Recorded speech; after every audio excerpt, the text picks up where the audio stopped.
다시 시작을 해보도록 하겠습니다. 유리함수와 무리함수를 기준으로 무리함수랑 유리함수는 사실 다항함수와 굉장히 깊은 연관이 되어 있어요. 그래서 이런 연관성이 어떤 함수의 공통적인 성질을 도출해내는가를 중점적으로 한번 알아보도록 하겠습니다. 문제를 먼저 보시죠. 함수 fx가 이런 식에 만족한대요. 그리고 이걸 합성했을 때 값을 궁금해한대요.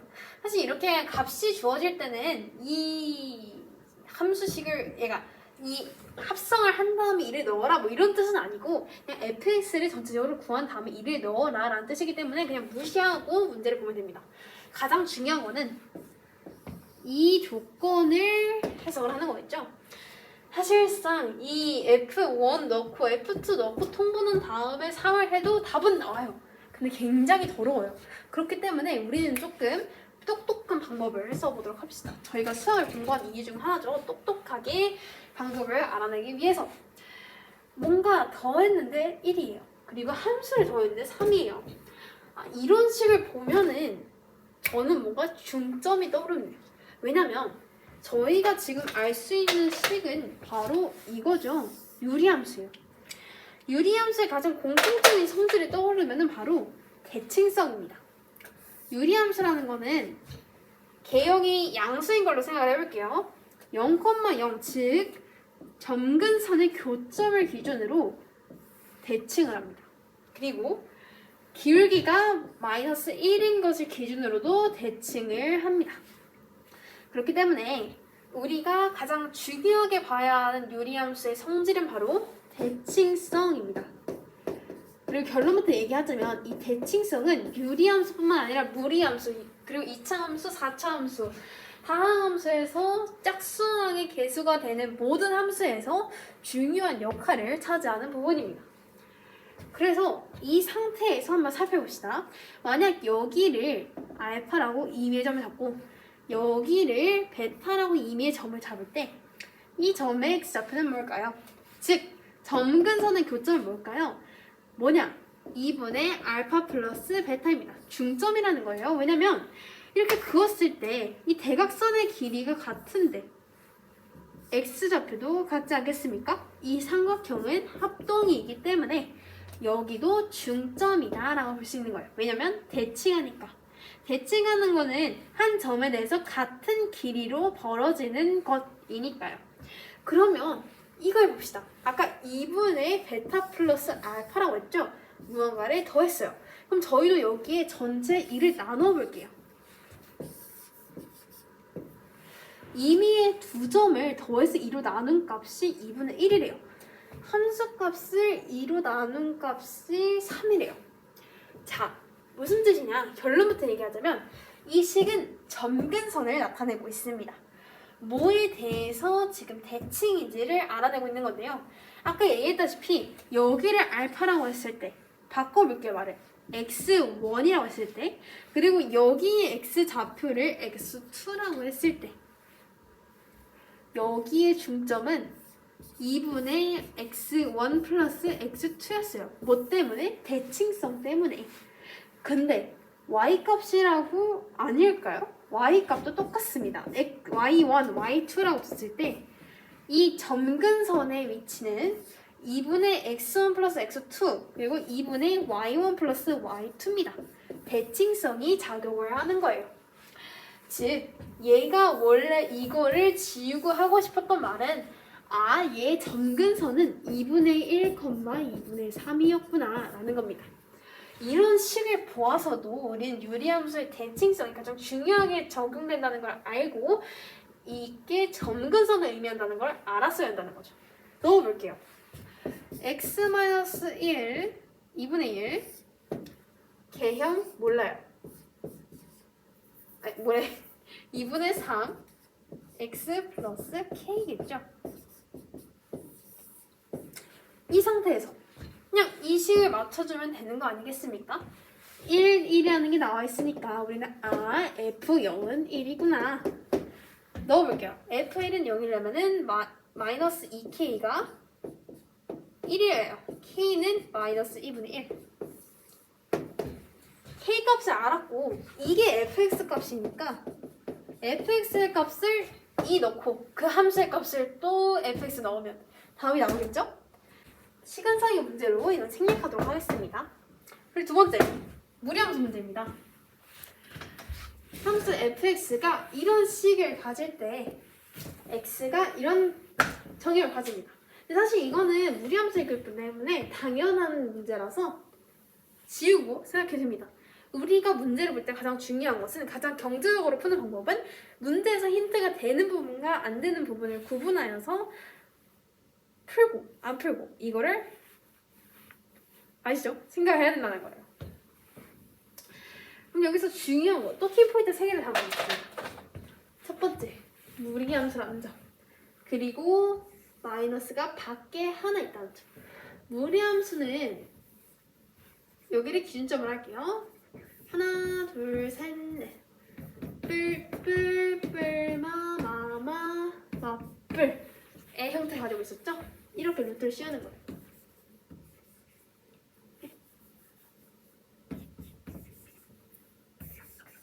그래서 이 밖에 마이너스가 하나 있을 때는 그때는 4사분면을 지나는 것이다. 이런 형태의 개형이 만들어진다 라는 거예요. 그리고 두 번째, x와 y의 교점이 2입니다. 실수 전체 집합에서 지워요. gx는 다음에 만족한다. 지워요. gx는 역함수와 같다. 즉 y는 x로 대칭을 했을 때 달라지는 부분이 없는 거예요. 이 함수 같은 경우에는 y는 x 대칭하면 이렇게 변하죠? 변화가 있는 겁니다. 근데 만약 y는 x를 대상으로 이미 대칭이 되어 있다면 대칭을 해도 똑같은 모형이기 때문에 변하지 않는다는 겁니다. 그 상황을 알아두고 두 번째, 정의어가 안에 있으면 gx는 fx가 된다. 원래 우리가 알 수 있는 식은 fx이기 때문에 gx에 대한 것을 물어봤잖아요. 그러면 이 상태에서 gx가 뭔지 먼저 구하고 그 다음에 가를 사용하는 게 좋을 것 같아요.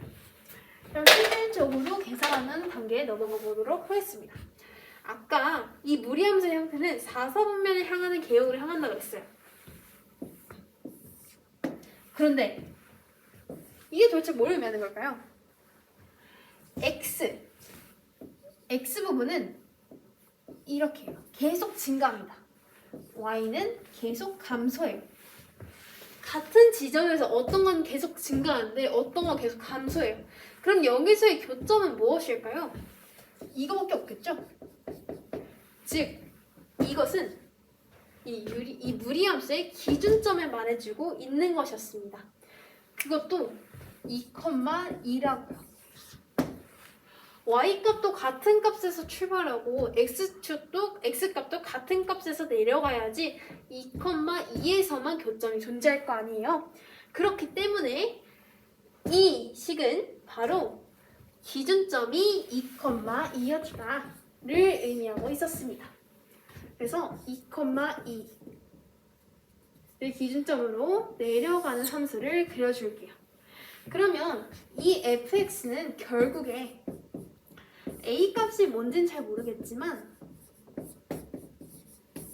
2를 만족한다는 것을 알 수 있겠죠? 그리고 2,2를 지나기 때문에 y는 x에 대해서 그대로 똑같아지려면 얘가 이런 식으로 그려져야 되겠구나. 2보다 작을 때는 이런 식의 gx가 그려지는구나. 왜냐? 이 x가 2였죠. 2보다 큰 범위에 있을 때는 fx가 gx래요. 그러면 여기가 지금 fx니까 이 부분을 gx라고 할 수가 있어요. 이 부분만큼은. 근데 얘가 y는 x와 대칭을 했을 때 같은 걸 유지하는 거 봐서 사실 gx는 이 전체 식을 의미하는 거구나 를 알 수가 있어요. 이게 gx라는 거예요. 그렇기 때문에 여기서 힌트 하나. g0은 6이래요. g0. g가 0이 되는 부분은 2보다 작기 때문에 f의 역함수 부분입니다. 그러면 넣어볼게. f의 역함수에서 0값이 6이 되니까 f의 6은 뭐가 돼요? 0이 되죠? 이 식 모두 알고 있을 거예요. 역함수와 x값을 돌리게 되었을 때 본함수가 된다. 그럼 이거를 대입을 해볼게요. 아까 이 식이 있었죠? 0이 나와요. 뭘 넣으면? 6을 넣으면 4a 플러스 2 마이너스 4는 4a 즉 a는 마이너스 1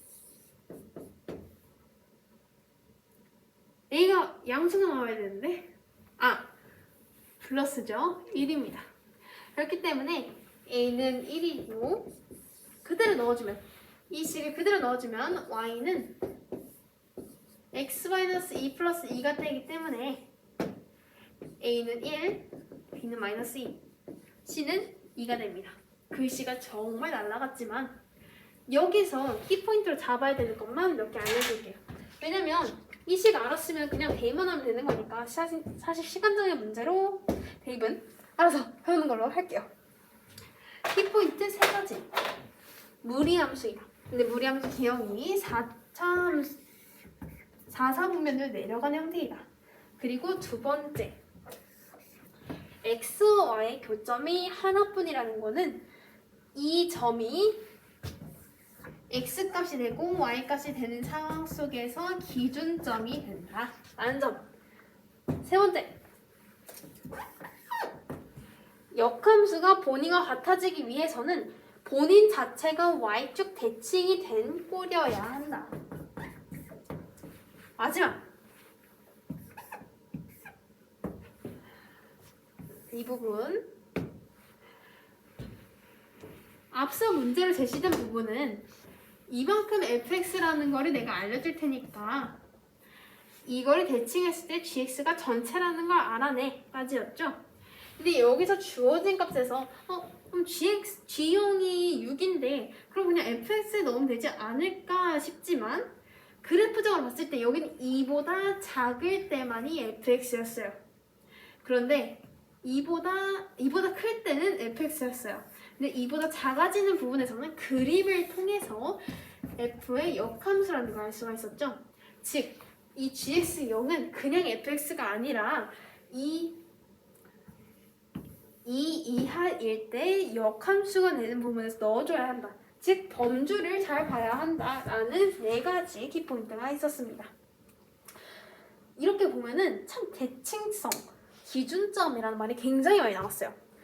이처럼 여러분들이 함수와 관련된 문제를 풀 때는 대칭점과 기준점을 잘 봐야 합니다. 2차 함수를 보았을 때도 이렇게 표준형으로 되었을 때 기준점이 되는 부분이 평행이동을 하면은 그 전체도 움직이죠. 그렇기 때문에 2차 함수, 2차 함수, 3차 함수, 4차 함수 이 같은 경우에서 유리함수, 무리함수도 마찬가지입니다. 기준점이 되는 그 부분을 평행이동하면은 이 함수 자체를 평행이동하려고 하지 않아도 그 함수의 이동을 구할 수 있습니다. 그렇기 때문에 함수를 함수 전체 식으로는 보지 말고 이 함수를 대표하는 점이 무엇일까를 항상 고민하는 게 함수 문제를 풀 때 굉장한 꿀팁이라고 볼 수 있을 것 같습니다. 자, 이렇게 종류까지 알아보았고 지금 원래 야자 시간 전체 해가지고 다 끝내려고 하는데 오늘 안에 다 끝낼 것 같아서 가장 어려운 응용 부분은 다른 옷을 입고 한번 해보도록 하겠습니다. 지금까지 함수의 종류였습니다. 다음 것으로